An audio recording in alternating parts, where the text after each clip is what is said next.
তো আজকে আমরা পড়বো ক্লাস 9 এর ভৌত বিজ্ঞানের প্রথম অধ্যায় measurement of physical quantity. Physical quantity অর্থাৎ মেজারমেন্ট মানে কি? পরিমাপ। তো প্রথমে আমাদের কোশ্চেন আছে, আমরা কি পরিমাপ করব? কে বলতে পারবে? কি পরিমাপ করব? তোমাদের মধ্যে কি হবে? কি পরিমাপ করব আমরা? বই বন্ধ করে কি পরিমাপ করব? কেউ খরচ করতে যাও না দোকানে? দেখি যে কোনো জিনিস তো নিলে পরিমাপ করে দেয়, তাহলে বলতে পারবো না কেন? তাহলে পরিমাপ, কি পরিমাপ করব? আমরা দৈনন্দিন জীবনে অনেক কিছু দেখি যে যেগুলোর মধ্যে আমরা কিছু পরিমাপ করতে পারি, আবার কিছু পরিমাপ করতে পারি না। কোনগুলোকে আমরা পরিমাপ করতে পারি? বল, যে কোনো একটা উদাহরণ বল যেটাকে আমরা পরিমাপ করতে পারি। চাল, চাল। আর একটা? Very good. আর তারপর চিনি। আর আর কোনগুলোকে আমরা পরিমাপ করতে পারি না? তেলকে দেখো, দৈনন্দিন জীবনে অনেক কিছু জিনিস আছে যেগুলোকে আমরা পরিমাপ করতে পারি। কোনগুলোকে পরিমাপ করতে পারি? দৈর্ঘ্যকে আমরা পরিমাপ করতে পারি, ভর, তাপমাত্রা, উষ্ণতা, গতিবেগ, এগুলোকে আমরা পরিমাপ করতে পারি। আবার সময়, আবার কি আছে? হাসি, কান্না, দুঃখ, রাগ, অভিমান, এগুলোকে আমরা পরিমাপ করতে পারি না। আবার যেমন যে দৈর্ঘ্যকে আমরা পরিমাপ করতে, দৈর্ঘ্যকে আমরা কিসের সাহায্যে পরিমাপ করি? হ্যাঁ, কিসের সাহায্যে পরিমাপ করি দৈর্ঘ্যকে? মিটারের সাহায্যে। Very good. আর ফিতার সাহায্যে দৈর্ঘ্যকে পরিমাপ করা যায়, বা মিটার স্কেলের সাহায্যে দৈর্ঘ্যকে পরিমাপ করা যায়। ভরকে আমরা কিসের সাহায্যে পরিমাপ করি? হ্যাঁ, ভেরি গুড। তারপর সময়কে কিসের সাহায্যে পরিমাপ করি? ঘড়ি। তাপমাত্রা বা উষ্ণতা? থার্মোমিটার। আর গতিবেগ? হ্যাঁ, ঘড়ি দিয়ে। গতিবেগ রাস্তা দিয়ে পরিমাপ করে। আচ্ছা, গতিবেগ কি দিয়ে পরিমাপ করে? শক্তি। কেউ বাইক চালায় এখানে বা যে কোনো গাড়িতে উঠছে, তো যখন গাড়ি এক্সেলেটর টানে তখন কি সেখানে গতিবেগ দেখায় না? তো ওটা গতিবেগ। ওই যন্ত্রটার নাম কি? স্পিডোমিটার। Very good. গতিবেগ কিসের সাথে মাপি? স্পিডোমিটার। তাহলে আবার হাসি, কান্না, দুঃখ, রাগ, এগুলোকে পরিমাপ করা যায়? যদি পরিমাপ করা যেত তাহলে আজকে তুমি কতগুলো আসছো? 1 কেজি। যদি এগুলো পরিমাপ করা যায় সেরকম হইতো না যে কতগুলো কান্না করছেন? 2 কেজি। তাহলে এগুলো উদাহরণ ছাড়া আরেকটা বলো যেগুলোকে আমরা পরিমাপ করতে পারি। এই উদাহরণগুলো ছাড়া আরেকটা বলো যেগুলোকে আমরা পরিমাপ করতে পারি।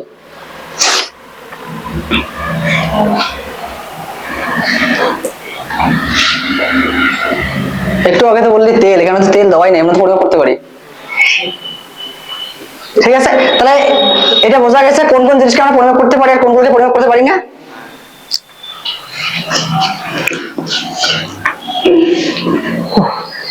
এবার ভৌত রাশি বা প্রাকৃতিক রাশি, এই ভৌত রাশির মধ্যে কিছু ভাগ আছে। যেমন যে সবাই তো আলু তো খাই, সবাই চাল, ডাল, হাসার কিছু নাই, এটা বাস্তব। নানা কাজে আমাদের নানা বিষয়, আমরা দোকানে যাই, আলু কিনতে যাই, চাল কিনতে যাই, ডাল কিনতে যাই। সে যে আমরা যদি দোকানদারের কাছে আলু কিনতে যাই, তাহলে দোকানদার আমাদের আলু কিসের দ্বারা পরিমাপ করে দেয়? Very good. আর চাল, চিনি, হ্যাঁ, বাটখারার সাহায্যে বা দাড়িপাল্লার সাহায্যে আমাদের দোকানদার সেগুলোকে পরিমাপ করে দেয়। তাহলে এখন এই ফিজিক্যাল কোয়ান্টিটি মানে ভৌত রাশি। তাহলে এই চালটা যে আছে, চালটা কি এরপরে দেখবো ভৌত রাশি কাকে বলে। তারপরে তাহলে চালের পরিমাণকে, আলুকে আমরা বাটখারার সাহায্যে পরিমাপ করতে পারি, ডালকে আমরা বাটখারার সাহায্যে পরিমাপ করতে পারি, চিনিকেও আমরা বাটখারার সাহায্যে পরিমাপ করতে পারি। কেউ টেইলার্সের দোকানে যাও না? জামা কাটতে দিলে কিসের সাহায্যে পরিমাপ করে? ফিতের সাহায্যে। কি কি পরিমাপ করে? টেইলার্সের দোকানে যখন প্যান্ট কাটতে যাও, কি কি পরিমাপ করে? দৈর্ঘ্য, প্রস্থ, উচ্চতা, সবগুলো পরিমাপ করে না? কিসের সাহায্যে পরিমাপ করে? ফিতার সাহায্যে বা মিটার স্কেলের সাহায্যে, বা মানুষের উচ্চতা তো মিটার স্কেলের সাহায্যে পরিমাপ করে। ঠিক আছে,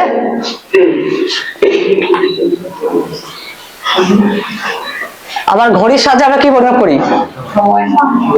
ঘড়ির সাহায্যে সময় পরিমাপ করি। আর কি পরিমাপ করি ঘড়ির সাহায্যে?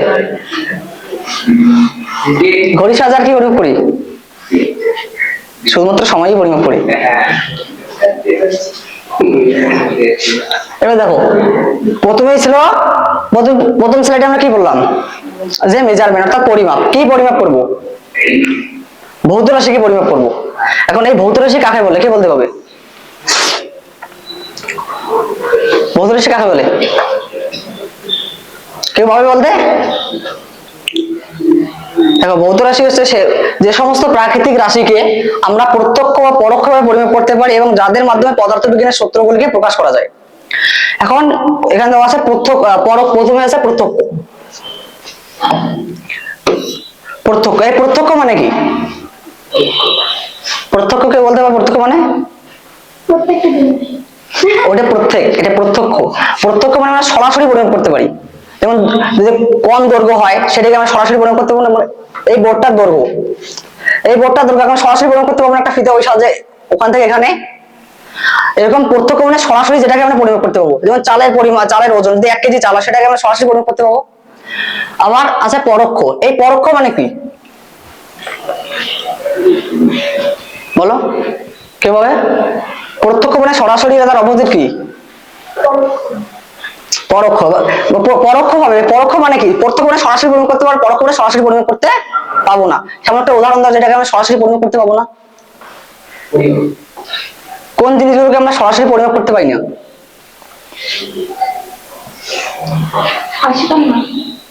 হাসি কেন? তো পরিমাপ করাই যায় না সরাসরি, প্রত্যক্ষ পরোক্ষ কোনোটাই যায় না। যেমন এই দৈর্ঘ্যটাকে আমরা সরাসরি পরিমাপ করতে পারি, কোনটাকে আমরা সরাসরি পরিমাপ করতে পারি না? হ্যাঁ,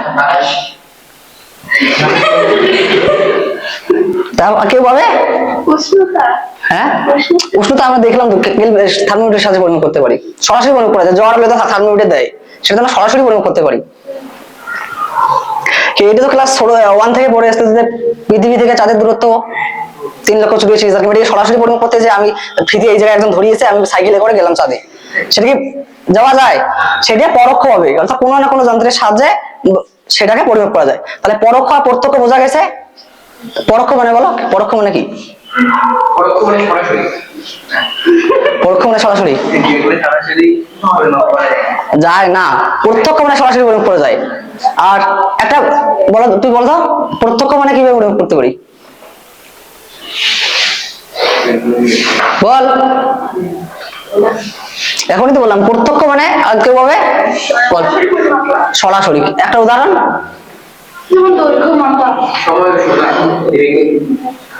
আর তুই পরোক্ষ ভাবে বল। হ্যাঁ, মানে পরোক্ষ বলতে কি বোঝায়? প্রমাণ না। হ্যাঁ, একটা উদাহরণ, আমি যেটা বললাম ওটা বাদ দিয়ে। হ্যাঁ, ভেরি গুড। আরেকটা, ওটা তো একই হইলো, এইগুলো থেকে ওইগুলো দূর। তো আরেকটা নতুন কিছু, ভেরি গুড। আর তারপরে সূর্য থেকে আলো আসে কতক্ষণ লাগে? ঠিক ঠিক ঠিক। আর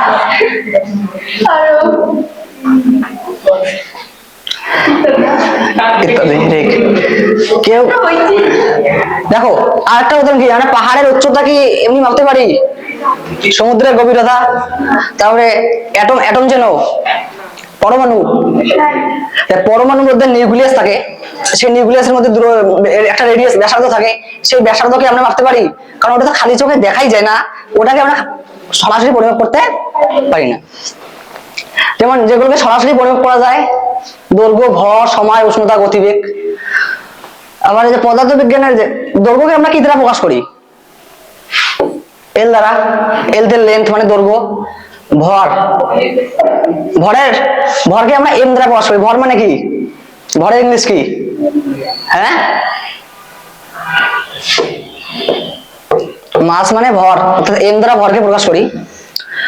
সময়কে কি দ্বারা? টাইম, টি দ্বারা। উষ্ণতাকে কেলভিন দ্বারা প্রকাশ করি। সেলসিয়াসে হয়, কিন্তু যখন মেয়াদ করতে হবে তখন সবসময় ডিগ্রি সেন্টিগ্রেডকে কেলভিনে প্রকাশ করতে হবে। তারপরে গতিবেগকে কি দ্বারা প্রকাশ করি? বেগ, ভেলোসিটি মানে গতিবেগ না, বা বেগ। আচ্ছা, পদার্থবিজ্ঞানের একটা অংশ হলো দ্রুতি। আচ্ছা, দ্রুতি কাকে বলে?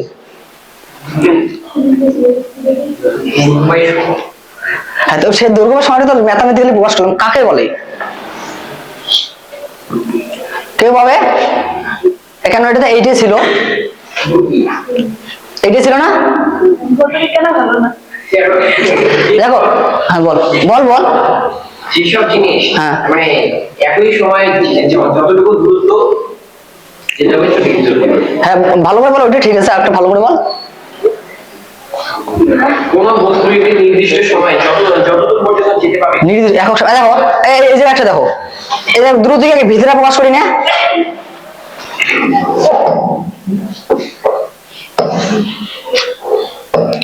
দেখো হ্যাঁ,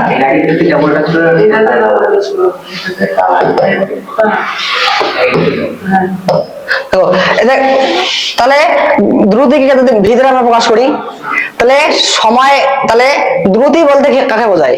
দেখো দৈর্ঘ্য বা সময়, অর্থাৎ এই সময়টাকে যদি আমরা এক ধরি, তাহলে নিচে এক মানে এটা বাদ দেওয়া যায় না, তাহলে কি ভি সমান সমান এল হয় না? তাহলে একক সময়ে কোনো বস্তু যে দূরত্ব অতিক্রম করে তাকে কি বলা হয়? দ্রুতি। যদি সময়টা এক হয় তাহলে দ্রুতি সমান দৈর্ঘ্যটা হয় না? দেখো সময়টা যদি এক ধরলাম, তাহলে এক হলে এটা বাদ হয়ে যায়, তাহলে কি দ্রুতি সমান কি হয়? দ্রুতি সমান সমান দৈর্ঘ্য হয় না? তাহলে সংজ্ঞাটা কি বলা যায়? একক সময়ে কোনো বস্তু যে দূরত্ব অতিক্রম করে তাকে কি বলে? সংজ্ঞা বোঝা গেছে? দেখো দ্রুতি মানে আমরা কি জানি? দৈর্ঘ্য বাই সময়। সময়টা যদি এক হয় অর্থাৎ ইউনিট, সময়টা যদি আমরা এক ধরি, তাহলে নিচে এক মানে কি 9, আচ্ছা 3/1, এটা কি 3 লেখা যায় না? 3 লেখা অর্থাৎ একটা বাদ দেওয়া যায়। ঠিক এটা যদি আমরা এক ধরি, তাহলে দ্রুতি সমান সমান কি হবে? দৈর্ঘ্য একটা বাদ হলো। তাহলে দেখো দ্রুতি সমান সমান সরব, তাহলে সময়টাকে আমরা কি ধরছি? এক। তাহলে সংজ্ঞা আমাদের বলার সময় সময়কে এক ধরতে হবে, অর্থাৎ একক সময়ে কোন বস্তু যে দূরত্ব অতিক্রম করে তাকে কি বলবো? দ্রুতি। সংজ্ঞা বোঝা গেছে? তাহলে একক সময়ে কোন বস্তু যে দূরত্ব অতিক্রম করে তাকে দ্রুতি বলে। তাহলে ভৌত রাশি বোঝা গেছে কাকে বলে? ভৌত রাশি কাকে বলে? কেউ ভাবে বলতে? যেসব প্রাকৃতিক বিষয় দেখো যে সমস্ত প্রাকৃতিক রাশিকে প্রত্যক্ষ বা পরোক্ষভাবে পরিমাপ করা যায় এবং যাদের মাধ্যমে পদার্থবিজ্ঞানের সূত্রগুলিকে প্রকাশ করা যায় তাকে কি বলা হয়? ভৌত রাশি। তাহলে প্রত্যক্ষ পরোক্ষভাবে বোঝা যাচ্ছে, প্রত্যক্ষ মানে কি সরাসরি পরিমাপ করতে পারবো, আর পরোক্ষ মানে সরাসরি পরিমাপ করতে পারবো না। এবং পদার্থবিজ্ঞানের সূত্রগুলিকে প্রকাশ করা যায়, যেমন পদার্থবিজ্ঞানের একটি অংশ হলো দ্রুতি। দ্রুত কি দ্বারা প্রকাশ করি? দৈর্ঘ্য বাই সময়। অর্থাৎ তাহলে সময়টা যদি এক হয় তাহলে দ্রুতির সমান কি হবে? দৈর্ঘ্য। অর্থাৎ একক সময়ে কোনো বস্তু যে দূরত্ব অতিক্রম করে তাকে কি বলবো? দ্রুতি। বোঝা গেছে? এবার দেখো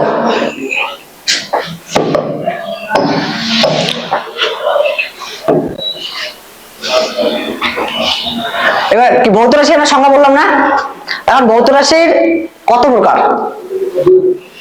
ভৌত রাশি কত প্রকার? 2 প্রকার। তাহলে এই ভৌত রাশির 2 প্রকার কি কি? একটা হইতেছে স্কেলার রাশি এবং একটি হচ্ছে ভেক্টর রাশি।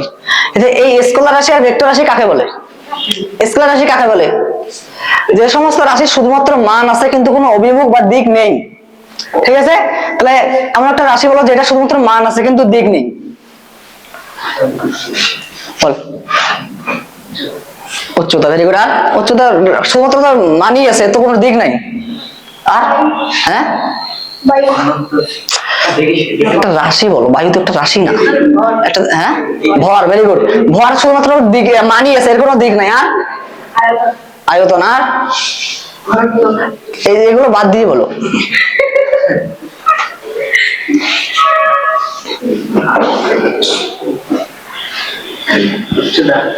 হ্যাঁ উচ্চতা তো বললি একবার। আর উষ্ণতা। ঠিক, তাহলে উচ্চতা হবে, উষ্ণতা হবে। তাহলে স্কেলার রাশি বলতে শুধুমাত্র মান আছে কিন্তু অভিমুখ নেই, তাকে আমরা কি বলবো? স্কেলার রাশি। অর্থাৎ এই যে ভরের, সাপোজ এই ভরের যদি দিক থাকতো, তাহলে আমরা একটু আগে কি বললাম যে চালকে আমরা যদি দোকানে কিনতে যাই তাহলে দোকানদার আমার কিসের সাথে চাল দেয়? বাটখারার সাহায্যে। যদি এর দিক থাকতো তাহলে আমরা কি বলতাম? আমাদের 5 কেজি চাল দাও উপর দিকে। যে দিক থাকতো, একটা নির্দিষ্ট দিক বলা লাগতো না দিক? এখন এটা দিক নাই, যদি দিক থাকতো তাহলে আমরা কি বলতাম? চাল দাও 5 কেজি চাল দাও উপর দিকে, ডান দিকে। এইভাবে বলি কি? না, তাহলে অর্থাৎ এগুলোর কোনো দিক নেই। আচ্ছা, সময়ের তো দিক আছে, সময়ের দিক নাই? সময়ের দিক নাই, সময় তো সবসময় অতীত থেকে পাস্টের দিকে, ভবিষ্যতের দিকে যায়, সবসময় তো এক ডিরেকশনে যায়, এদিকে দিক আছে না এর? হ্যাঁ, সময়ের দিক থেকে সময়ের দিক আছে, কিন্তু এটি একটা স্কেলার রাশি, কেন আমরা পরে পড়বো। তারপরে উষ্ণতা, এগুলো শুধুমাত্র দিকই মানই আছে, কোনো অভিমুখ বা দিক নেই, ঠিক একই রকম ঘনত্ব। আর ভেক্টর রাশি কাকে বলে? দেখো, আর একটা কি বলা যায়, যে এদিকে আমি কি বললাম, যে সমস্ত রাশি শুধুমাত্র মান আছে কিন্তু অভিমুখ নেই, অর্থাৎ এই বলা যায় অভিমুখ থাকলেও যার অভিমুখ চেঞ্জ করলে মানের কোনো পরিবর্তন হয় না। অর্থাৎ দেখো কি বললাম, যার অভিমুখ থাকলেও থাকতে পারে এবং অভিমুখ চেঞ্জ করলে তার কোনো মানের পরিবর্তন হয় না। তাহলে অভিমুখ যদি চেঞ্জ করে, সাপোজ এই বোর্ডটা যদি দৈর্ঘ্য আমরা মারলাম সাপোজ 3 মিটার, এই দিক থেকে মাপলাম 3 মিটার, এখন তো ওই দিক থেকে মাপি তাহলে কি হবে? 3 মিটারই হবে। দৈর্ঘ্য কি চেঞ্জ হবে? না। এখন এই দিকে যদি মাপি 3 মিটার, সাপোজ 2 মিটার, উপর দিক থেকে নিচ দিকে মাপলে 2 মিটার, অর্থাৎ দিক চেঞ্জ করলে তার মানের কোনো পরিবর্তন হবে না। তাহলে স্কেলার রাশির সংজ্ঞা বোঝা গেছে। তাহলে যে সমস্ত রাশি শুধু মান আছে কিন্তু অভিমুখ নেই তাকে স্কেলার রাশি বলে। উদাহরণগুলি দেখলাম। এবার ভেক্টর রাশি কাকে বলে? এর অপোজিটটি হবে, এর মান আছে, ওর মানও থাকবে, কিন্তু এর অভিমুখ আছে নাই, ওর অভিমুখ থাকবে, এবং যাদের যোগ ভেক্টর যোগের নিয়ম অনুযায়ী হবে। এই ভেক্টর যোগটা কি দেখবো, যে সমস্ত রাশির শুধুমাত্র মান আছে এবং দিক আছে, পাশাপাশি তাদের যোগ ভেক্টর যোগের নিয়ম অনুযায়ী হয়, তাকে আমরা কি বলবো? ভেক্টর রাশি। ভেক্টর রাশি একটা উদাহরণ বলো। সরণ। আর তারপর ত্বরণ, বেগ, সরণ, এগুলো সবগুলো হচ্ছে ভেক্টর রাশি, কারণ এর দিক আছে। দেখো, একটি মেয়ে এ বিন্দু থেকে বি বিন্দুতে যাচ্ছে, তাহলে যদি এ থেকে বি এর এই ডিস্টেন্সের দৈর্ঘ্য হয় সাপোজ 5 সেমি, তাহলে এ থেকে বি এর মানটা কত? 5 সেমি। এর দিকটা কত? কোন দিকে যাচ্ছে মেয়েটা? এ থেকে বি এর দিকে যাচ্ছে, তাহলে এ বি এর দৈর্ঘ্য কত হলো? তাহলে এ বি এর দৈর্ঘ্য কত হলো?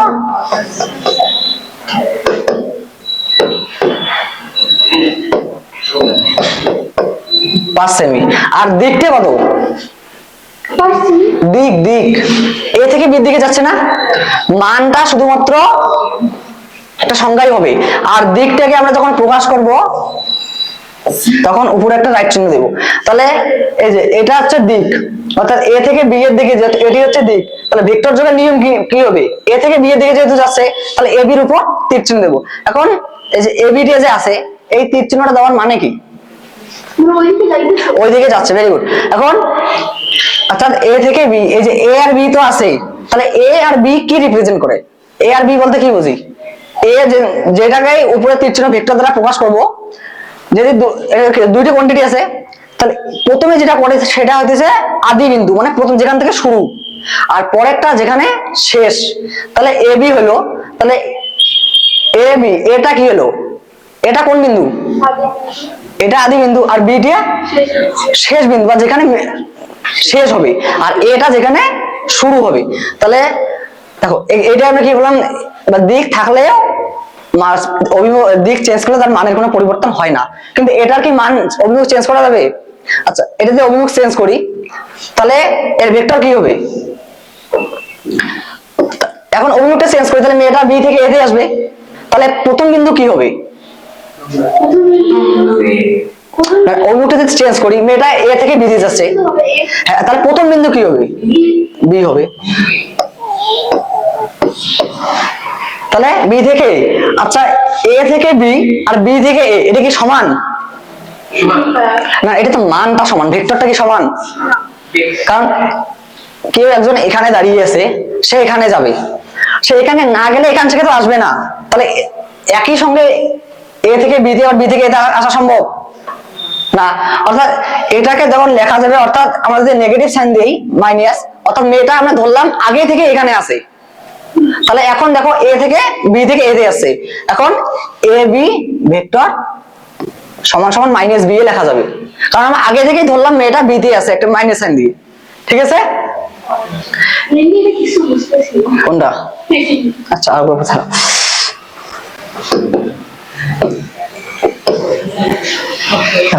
ভেক্টর রাশি কাকে বলে আগে বলো। ভেক্টর রাশি বলতে যে সমস্ত রাশির মান আছে পাশাপাশি দিক থাকবে, আবার যাদের যোগ ভেক্টর যোগের নিয়মানুযায়ী হবে, ঠিক আছে। তাহলে এই একটা যেমন সরণ, বেগ, ত্বরণ, বল, এগুলো তো মানও আছে দিকও আছে।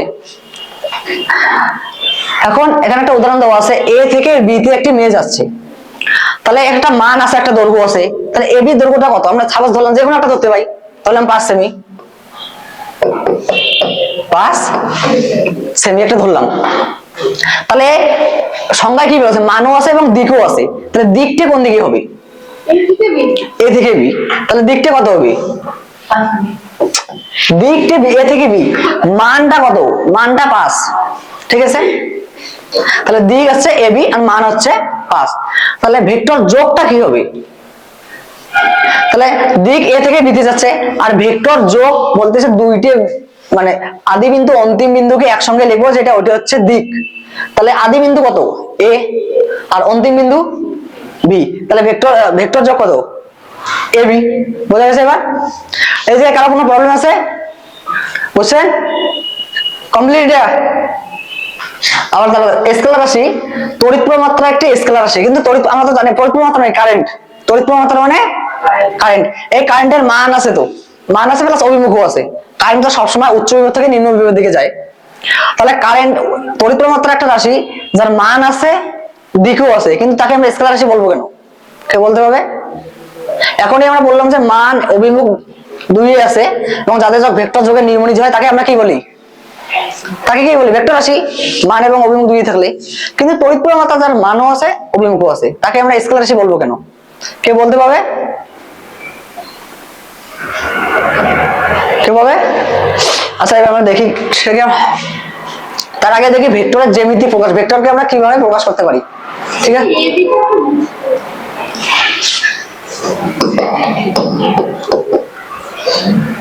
দেখো ভেক্টরকে আমরা কিভাবে প্রকাশ করতে পারি। দেখো কোন একটি বস্তু প্রথমে, সাপোজ কোন একটি বস্তু প্রথমে এ বিন্দুতে আছে, হ্যাঁ, এ থেকে বি তে গেল, আবার বি থেকে সি তে গেল, আবার কোন একটি বস্তু আছে ডাইরেক্ট এ থেকে সি তে গেল, তাহলে ভেক্টর যোগের নিয়ম অনুযায়ী কি হবে? ভেক্টর যোগ নিয়ম অনুযায়ী তাহলে যে দেখো প্রথমে কতটা পথ গেছে, প্রথমে কতটা পথ গেছে ভেক্টর যোগের নিয়ম অনুযায়ী? একটু আগের উদাহরণে কি দেখলাম যে ভেক্টর যোগের এ থেকে বি তে যদি যায় তাহলে ভেক্টর যোগ কত হয়? এবি। তাহলে এখানে প্রথম ভেক্টরটা কত? এবি। তারপরে বি থেকে কত গেলে সি তে, সেখানে ভেক্টরটা কত? বিসি। এখন কেউ একজন গেল ডাইরেক্ট এ থেকে সি, তাহলে ভেক্টরটা কত? এসি। তাহলে কেউ এ থেকে বি তে গেল, বি থেকে সি তে গেল, তাহলে এ থেকে বি তে সি তে গেল, আর কেউ একজন এ থেকে সি তে গেল, তাহলে দুইজনের কি একই পয়েন্টে মিলবে? তাহলে এই দূরত্বটা দুটোর যোগফলের সমান হবে না? কেউ একজন এ থেকে বি তে গেল, বা বি থেকে সি তে গেল, আবার কেউ একজন এ থেকে সি তে গেল, তাহলে ডিসটেন্সটা কি একই হবে, কারণ দুইজনে তো একই বিন্দুতে পৌঁছেছে। তাহলে এই ডিসটেন্স আর এই দুইটা ডিসটেন্সের যোগফল সমান হবে না? তাহলে কি লেখা যায়? এসি সমান সমান কি হবে? AB plus BC. এটা বোঝা গেছে? তাহলে দেখো এসি সমান সমান এবি প্লাস বিসি। আবার কেউ একজন এ থেকে ডি তে গেল, আবার ডি থেকে সি তে গেল, আবার কেউ এ থেকে সি তে গেল, তাহলে ভেক্টর যোগ কি হবে? এই দুটোর যোগফল এইটা যোগফলের সমান হবে না? দেখো তাহলে এডি এসি সমান সমান এডি প্লাস ডিসি। আচ্ছা এইটা এসি সমান সমান কত হবে? কেউ বলো এটা এসি সমান সমান কত হবে? কেউ একজন এ থেকে বি তে আসলো, আবার বি থেকে সি তে গেল, আবার কেউ একজন এ থেকে ডাইরেক্ট সি তে গেল, তাহলে এর এসি টা কোনটা সমান হবে? তুই বল।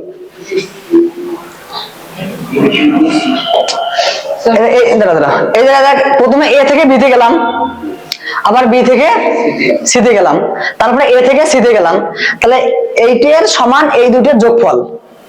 দেখো এইটা যদি বাদ দাও তাহলে এইটি আর এইটি প্রায় সমান না, খালি উল্টে দিছে। তাহলে এসিটা কোন দুটো সমান হবে? এসিটা এখানে কেউ এ থেকে বি আসলো, বি থেকে সি তে গেল, তাহলে কেউ একজন এ থেকে ডিরেক্ট সি তে গেল, তাহলে এসি টা কোন দুটি সমান হবে? হ্যাঁ, খালি এবি সমান। AB plus BC. Very good, AB plus BC. প্রথমে এইটুকু ডিস্টেন্স আসছে, তারপরে এইটুকু ডিস্টেন্স, আর কেউ একজন ডিরেক্ট এটে গেল, তাহলে এইটা এবি যোগ কত? বিসি। তাহলে এসি সমান সমান কত হবে? AB plus BC.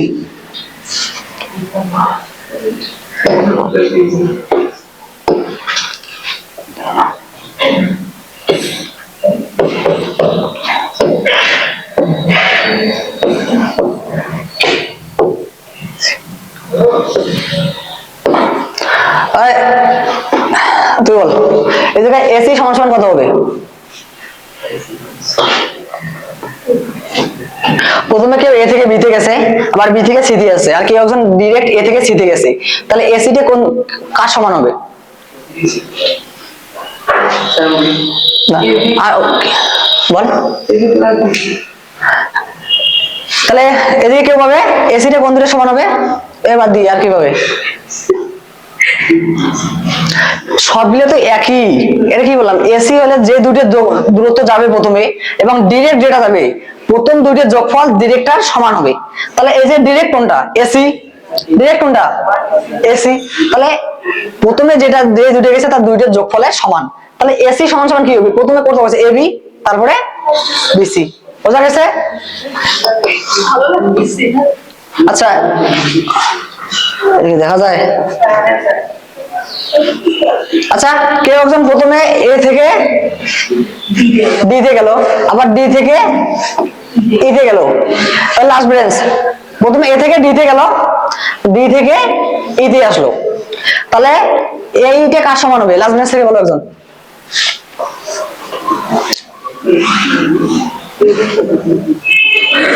বলো।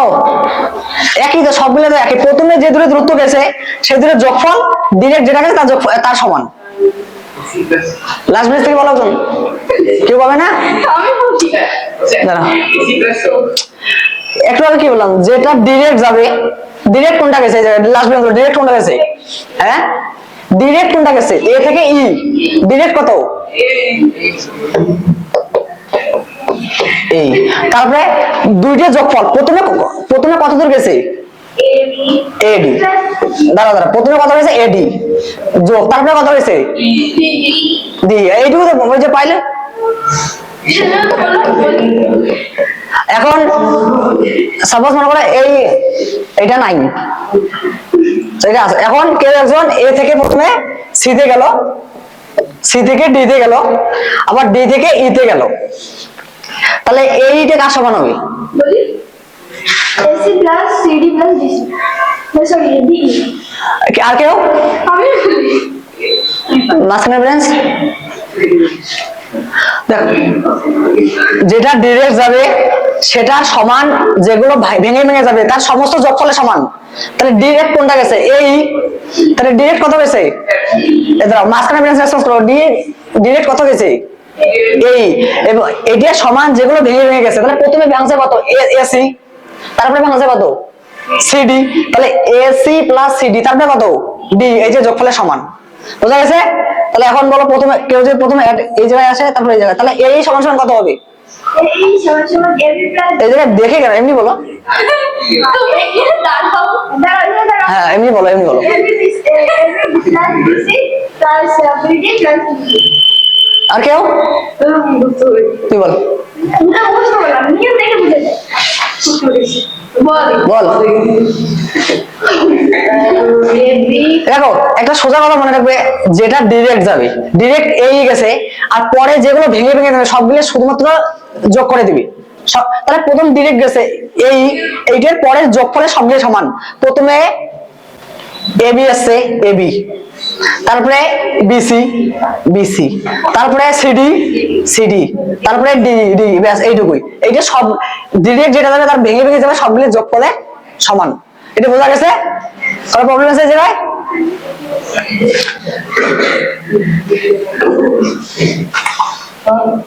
একটু আগে আমরা কি দেখলাম, তড়িৎ প্রবাহ মাত্রা এমন একটি রাশি যার মান এবং অভিমুখ দুই আছে, কিন্তু তাকে আমরা কি বলি? স্কেলার রাশি বলি। তাহলে তড়িৎ প্রবাহ মাত্রার মান এবং অভিমুখ দুই থাকা সত্ত্বেও তাকে কেন স্কেলার রাশি বলবো? কেউ বলতে পারবে? হ্যাঁ, কেউ পারবে বলতে? দেখো, ভেক্টর রাশি হইতে গেলে শুধুমাত্র মান এবং অভিমুখ থাকলেই হবে না, তার সঙ্গে একটা কি সংজ্ঞায় বলা ছিল? যাদের যোগ ভেক্টর যোগে নিয়ম অনুযায়ী হয়, বলা ছিল না সংজ্ঞায়? কি বলা ছিল সংজ্ঞায়? সংজ্ঞায় বলতো? এর মান অভিমুখ দুইই আছে, কিন্তু এর সঙ্গে এর ভেক্টর রাশির নিয়ম অনুসারে হয়। Very good. আর কি বলবে? ভেক্টর রাশি কাকে বলে? বল। দেখি বলেছে ভেক্টর রাশি কাকে বলে? এই জায়গায় তো ভেক্টর রাশির সংজ্ঞাটা নাই, কাকে বলে? আগে একটু আগে বললাম না ভেক্টর রাশির সংজ্ঞাটা, বল। কেউ বলে ভেক্টর রাশির সংজ্ঞা? না, ভেক্টর রাশি কাকে বলে? হ্যাঁ, মান দিক দুই আছে, অভিমুখ দিক একই, এবং এটি মানে যোগ যে হয় না, ভেক্টর রাশি অনুযায়ী যোগ। ভেক্টর যোগের নিয়ম অনুযায়ী হয়। তাহলে সংজ্ঞাটা কি? যে সমস্ত রাশির মান এবং অভিমুখ দুই আছে এবং যাদের যোগ ভেক্টর যোগের নিয়ম অনুযায়ী হয়, তাকে কি বলবো? ভেক্টর রাশি। কিন্তু শুধু এই যে তড়িৎ প্রবাহ মাত্রা বা কারেন্ট, তড়িৎ প্রবাহ মাত্রা কারেন্ট, এই কারেন্টের শুধুমাত্র মান আছে এবং দিক আছে, কিন্তু এদের যোগ ভেক্টর যোগের নিয়ম অনুযায়ী হয় না। কেন? দেখো দেখো এটা, আচ্ছা এটা কি চিহ্ন? এটা পজিটিভ, এটা কি চিহ্ন? নেগেটিভ। তাহলে কারেন্ট সবসময় পজিটিভ থেকে নেগেটিভে যায়, কিন্তু ইলেকট্রন, ইলেকট্রন কোন দিক থেকে কোন দিকে যায়? আচ্ছা, ইলেকট্রন মানে কি? ইলেকট্রনের আদান কি? পজিটিভ না নেগেটিভ? নেগেটিভ। এখন ইলেকট্রন মানে কোন এক জায়গায় সাপোজ ইলেকট্রন আছে, তাহলে সেখানে কার পরিমাণ বেশি আছে? প্রোটন না ইলেকট্রন? প্রোটন মানে পজিটিভ। আর ইলেকট্রন কোন এক জায়গায় আছে, তাহলে ইলেকট্রন যেখানে বেশি আছে সেখানে কার পরিমাণ বেশি? পজিটিভ না নেগেটিভ? কারণ ইলেকট্রন নিজে নেগেটিভ, ওদের যেখানে বেশি থাকবে সেখানে তো নেগেটিভই থাকবে। তাহলে ইলেকট্রন, আর এই জায়গায় যদি সাপোজ নেগেটিভ, তাহলে এই জায়গায় কি আছে? ইলেকট্রন বেশি আছে, আর এই জায়গায় কি আছে? ইলেকট্রন কম আছে। তাহলে ইলেকট্রন দিলে কি করবে? পজিটিভ দিকে আসার চেষ্টা করবে। তাহলে ইলেকট্রন দিলে এদিকে আসবে, কারেন্ট যাচ্ছে আবার পজিটিভ থেকে নেগেটিভে, অর্থাৎ কারেন্ট সবসময় উচ্চ বিভব থেকে নিম্ন বিভবের দিকে যায়। এখানে কি বিভব বেশি আছে, বিভব উচ্চ বিভব থেকে নিম্ন বিভবের দিকে যায়।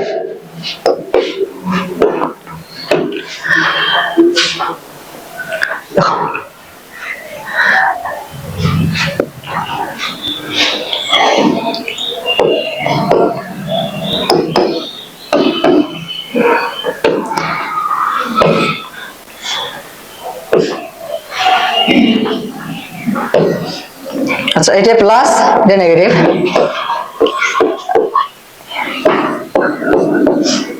দেখো এইটা কি? প্লাস, পজিটিভ না এটা? তার মধ্যে এখানে কারেন্ট কোন দিকে যাবে? পজিটিভ থেকে নেগেটিভ দিকে। যে কারেন্ট কোন দিকে যাচ্ছে? পজিটিভ থেকে নেগেটিভ দিকে যাচ্ছে। এখন তাহলে এই জায়গায় যে কারেন্ট কত হইলো? আই বের হইলো, আবার দেখো কারেন্ট আসে আই এ মিললো এই জায়গায়, তাহলে কারেন্টের কি চেঞ্জ হইলো? চেঞ্জ হলো না। আর একটু আগে আমরা দেখো একটা জিনিস বললাম না, যে এ থেকে বি, বি থেকে সি, সাপোজ এটা 4 সেমি, এবি এর দৈর্ঘ্য ধরলাম 4 সেমি, বিসি এর দৈর্ঘ্য কত ধরলাম? 3 সেমি। তাহলে এসি এর দৈর্ঘ্য কত হবে? কত হবে কেউ বলতে পারবে এটা? আর হ্যাঁ 7 সেমি হইতো, সেটা যদি ভেক্টর বীজগাণিতিক নিয়ম হইতো। বীজগাণিতিক কি? সিম্পল যোগ করি, ভেক্টর কি সিম্পল যোগ? দেখো তাহলে এটা দূরত্ব কত হবে? এসি সমান সমান, এটা কি পিথাগোরাসের উপপাদ্য? কি পিথাগোরাসের উপপাদ্য কি জানো? পিথাগোরাসের উপপাদ্য বলো নাই কেন? ক্লাস 8 এ তো উপপাদ্য ছিল। হ্যাঁ, পিথাগোরাসের উপপাদ্য কি? পিথাগোরাসের উপপাদ্য কি ছিল? কি? অতিভুজ স্কয়ার ইকুয়াল টু লম্ব স্কয়ার প্লাস ভূমি স্কয়ার। এ বলো নাই? অতিভুজ স্কয়ার ইকুয়াল টু লম্ব স্কয়ার প্লাস ভূমি স্কয়ার। তাহলে অতিভুজ মানে কি? সবচেয়ে যেটা বড় বাহু। তাহলে এখানে বড় বাহু কোনটা? এসি। এসি। তাহলে এসি স্কয়ার সমান সমান দুইটার যোগফলের সমান বিসি তার হোল স্কয়ার। ঠিক ঠিক আছে, তাহলে এটা এখানে দেখো, তাহলে এসি সমান সমান স্কয়ার তুলে দিলে রুট হবে না, স্কয়ার তুলে দিলে কি হবে, রুট হবে। তাহলে এবি এর মান কত, 4 সেমি, 4 এর স্কয়ার মানে কত, 16, 3 এর স্কয়ার মানে 9, তাহলে এইটা মানে কত হলো, 16 আর 9 25, 25 এর বর্গমূল কত, 5। তাহলে এসির দৈর্ঘ্য কত হলো, তাহলে 7 কেন হলো, হ্যাঁ ওটা যদি সাধারণ বীজগণিত মানে ওটা স্কেলার নিয়মের ক্ষেত্রে হবে। এটার দৈর্ঘ্য যদি 5 সেমি হয়, আর একটা এই জায়গা থেকে আরেকটা দৈর্ঘ্য আছে 5 সেমি, তাহলে টোটাল দৈর্ঘ্য কত হবে, 10 সেমি। এটা সাধারণ বীজগণিত মানবে, কিন্তু এটা সাধারণ বীজগণিত মানবে কারণ এত একটা দিক আছে, কারণ একটু দিক থাকলে এখন যদি এই দিক থেকে পরিমাপ করি বা এই দিক থেকে পরিমাপ করি, দুইটাই 10 সেমি হবে, কিন্তু এখান এইখান থেকে তো কোনো দিকটা তো চেঞ্জ করলে তো মানটাও চেঞ্জ হবে, ঠিক আছে। তাহলে এসি সমান কত হবে, 5 সেমি। এই ছবিটা মুছে গেল রে।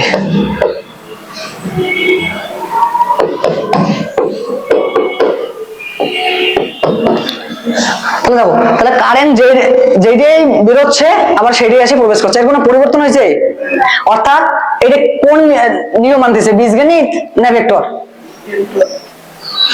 বীজগণিত না ভেক্টর, হ্যাঁ ভেক্টর। একটা কি বললাম, ভেক্টর যোগের ক্ষেত্রে দেখো 3 আর 4 যোগ করলে 5 হতে পায়, 3 4 যোগ করলে 1 হতে পায়। ভেক্টর যোগের ক্ষেত্রে এনিথিং প্রবলেম, যে কোনো কিছু সম্ভব। তাহলে ভেক্টর যোগের ক্ষেত্রে 3 আর 4 যোগ করলে একটু তখন 5 হইলো, প্রথমে এবি তারপর বিসি তারপর এসি 5 হলো না, সমান সমান, ঠিক আছে। আবার দেখো এ থেকে বি, এটা কত হলো, প্রথম নম্বর 4 সেমি গেল, 4 সেমি গেল, 3 সেমি আসলো, তাহলে ভেক্টরটা কত হবে, এটা ডি ধরি, এডি, এডি সমান কত হবে, 4 সেমি গেছে আবার 3 সেমি আসছে, তাহলে কতটুকু গেছে, 1 সেমি। তাহলে 3 আর যোগ 4 করলে কত হয়, ভেক্টর যোগের ক্ষেত্রে যে কোনো কিছু সম্ভব, ঠিক আছে, কিন্তু বীজগণিতের ক্ষেত্রে হবে না, বীজগণিতে শুধুমাত্র যোগফলেই সাধারণ যোগবিয়োগ মানবে, অর্থাৎ 3 আর যোগ করলে কত হবে, 7। তাহলে এটা কোন নিয়ম মানতেছে, আই বেরোচ্ছে আবার আই এর মান যদি আমরা 2 এম্পিয়ার ধরি, আচ্ছা 2 এম্পিয়ার, এখন আই ইকুয়াল টু 2, তাহলে 2 বেরোচ্ছে আবার 2 এ ঢুকছে, তাহলে কোন নিয়ম মানতেছে, সাধারণ বীজগণিতের নিয়ম মানতেছে না। ভেক্টর হইলে দেখো, ভেক্টর যোগের ক্ষেত্রে বীজগণিত নিয়ম 3 আর যোগ 7 হয়, ভেক্টর যোগ কখনোই 7 এর থেকে বেশি হবে না, 7 এর থেকে কম হবে, বীজগণিত যোগ সবসময় বেশি হবে, ঠিক আছে। তাহলে 2 ঢুকছে 2ই বেরোচ্ছে, তাহলে এটা কি হচ্ছে, বীজগণিত নিয়ম মানতেছে। এখন আরেকটা উদাহরণ দেখি, তাহলে এখন সাপোজ একটা তার মনে করো এরকম আছে,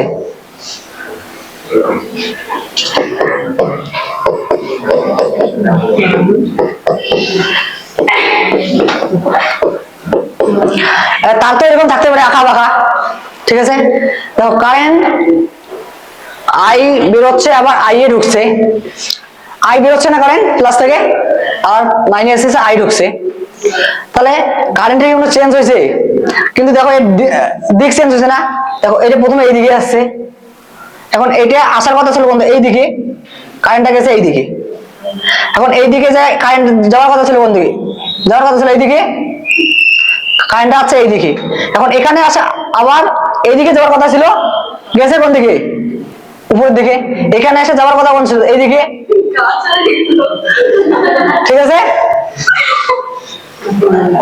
দেখো তাহলে এই জায়গায় যাওয়ার কথা ছিল এইদিকে, গেছে, দেখা সব মিলে ডিরেকশন চেঞ্জ হয়েছে, কিন্তু মানের কোনো পরিবর্তন হয়েছে, তাহলে এটা তাহলে ভেক্টর যোগ মেনে চলে না, তাহলে এই জন্য আমরা স্কেলার রাশি তড়িৎ মাত্রায় কি রাশি বলবো, স্কেলার রাশি।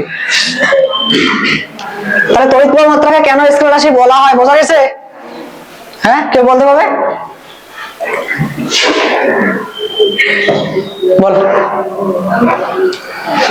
বল যা পাইস বল বল বল বল অমনি বল। দেখো তড়িৎ প্রবাহকে স্কেলার রাশি বলা হয় কারণ তার মান এবং অভিমুখ দুই আছে। অভিমুখ দুই থাকা সত্ত্বেও তাদের যোগ ভেক্টর যোগের নিয়ম অনুযায়ী হয় না, এই জন্য আমরা একে কি বলবো, স্কেলার রাশি। এরপর যদি এক্সামে আসে তড়িৎ প্রবাহকে কেন স্কেলার রাশি বলা হয়, শুধু এইটুকু বললেই হবে যে তড়িৎ প্রবাহকে স্কেলার রাশি যার মান এবং অভিমুখ দুই আছে কিন্তু ভেক্টর যোগের নিয়ম অনুযায়ী হয় না, একেই এই জন্য তড়িৎ প্রবাহকে স্কেলার রাশি বলা হয়। পরীক্ষায় এইটুকু লিখলে ফুল নাম্বার দিয়ে দিবে, কিন্তু কত নম্বর অ্যানসার বলবো? যতই আসুক যদি এক থাকে একই দিবে 10 বলেও দিবে না, 10 না। কারণ সায়েন্সে এমন একটা জিনিস যে অ্যান্সার যদি লেখো নাম্বার কোনো কাটবে না, না কাটে না তো লিখি তাহলে ভুল হলে তো নাম্বার কাটবেই। ভুল না পেলেও এখন তুমি যদি শুধুমাত্র এইটুকু লেখো যে স্কেলার রাশির মান এবং অভিমুখ দুই আছে, এই জন্য একে কি বলবো, এই যে একটু সংজ্ঞাটা কি বললাম, ভেক্টর রাশির যে সমস্ত রাশির মান এবং অভিমুখ দুই আছে এবং যাদের যোগ ভেক্টর যোগের নিয়ম অনুযায়ী হয়। এখন কেউ যদি খালি লেখে যে যে সমস্ত রাশির মান এবং অভিমুখ দুই আছে তাকে ভেক্টর রাশি বলে, এটাকে ফুল নাম্বার দিবে, হাফ নাম্বার দিবে, এরকম করে কিছু সামান্য মিস্টেকের জন্য নাম্বার কমতে থাকে। তাহলে তড়িৎ প্রবাহমাত্রার মান অভিমুখ দুই আছে এবং যাদের যোগ ভেক্টর যোগের নিয়ম অনুযায়ী হয় না, এটুকু লিখলেই ফুল নাম্বার দিবে। কিন্তু কেন ভেক্টর যোগটা মানে না সেটা আমি বুঝলাম, যে ডিরেকশন চেঞ্জ করলে তার কারেন্টের কোনো পরিবর্তন হয় না, এটা বোঝা গেছে। এই দেখো স্কেলার রাশি আর ভেক্টর রাশির পার্থক্য, সংজ্ঞা থেকেই দুটি পার্থক্য বলা যায়। আচ্ছা সংজ্ঞা থেকে সংজ্ঞাটা বল, তুই স্কেলার রাশি কাকে বলে? ওই জায়গায় দেখে এমনি বল, যেটুকু বুঝলে এমনি বল। হ্যাঁ ওই জায়গায় দেখিস না, এমনি বল, না বসেই বল এমনি।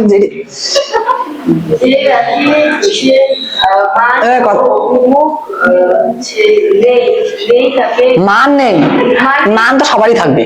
হ্যাঁ হ্যাঁ দেখি তাকে, হ্যাঁ এটা একটা পরেরটা ভেক্টর রাশি কি হবে, যেটার মান ও অভিমুখ দুই আছে তাকে ভেক্টর রাশি। হ্যাঁ আমার আরেকটা পার্থক্য বল, তুই স্কেলার রাশি একটা পার্থক্য বল, তুই তুই তুই তুই পার্থক্য বলতে হবে স্কেলার রাশি ভেক্টর রাশি একটা, মাঝখানে ব্রেঞ্চে কি বলে, সামনে ব্রেঞ্চে এখন বলো, এই কেউ পাবে স্কেলার রাশি ভেক্টর রাশি পার্থক্য।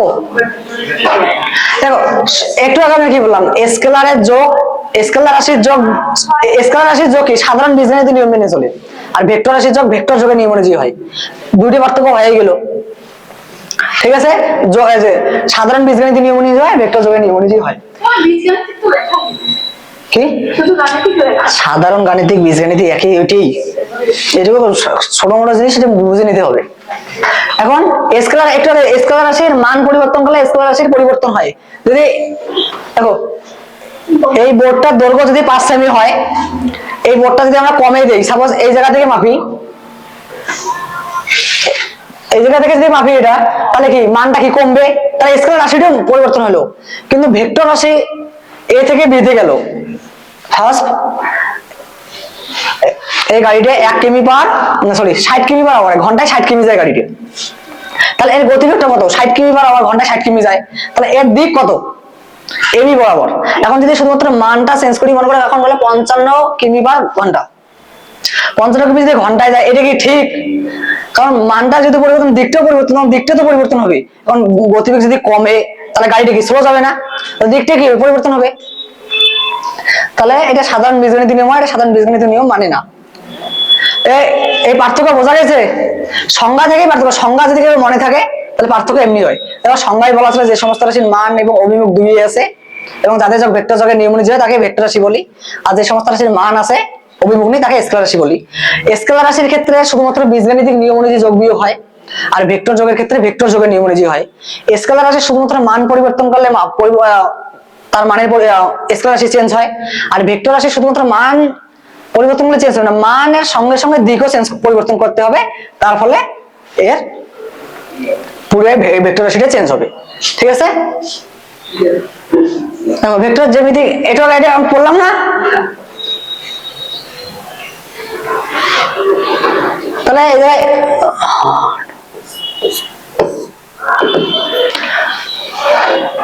তুই বলে আবার না, তো এসি সমান সমান কত হবে? এসি সমান সমান কত হবে? প্রথমে এ থেকে বি তে গেছে, তারপরে বি থেকে সি তে গেছে, তাহলে এসি সমান সমান কত হবে? হ্যাঁ বিসি। একটু আগে কি বললাম, যেটা ডিরেক্ট যাবে ওটার সমান যে দুটো ভেঙে ভেঙে যাবে। এখন ডিরেক্ট কত গেছে? ডিরেক্ট এসি গেছে, তাহলে ভেঙে ভেঙে কত গেছে? AB plus BC. তাহলে এসি সমান সমান কত হবে? AB plus BC. ঠিক আছে, এখন তারপরের জন্য এখানে এসি সমান সমান কত হবে? প্রথমে এবি গেছে, তারপরে বিসি গেছে। হ্যাঁ, প্রথমে এবি গেছে, তারপর বিসি গেছে, তাহলে এসি সমান সমান কত হবে?